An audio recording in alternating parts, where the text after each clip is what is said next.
đêm nay khai tràn trần bao hồng ân niềm vui khắp nơi. Ta hòa chung con tim cùng với triệu tần hát ca.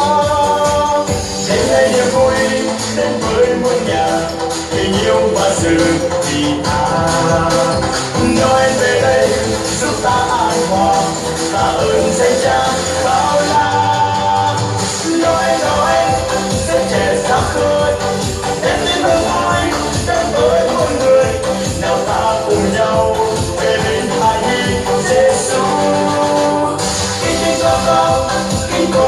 cô chúng ta sẽ mang bao tình vui xa lan. Nguyện xin ngài ban người đến chân ta giúp ta chia sáng bình an.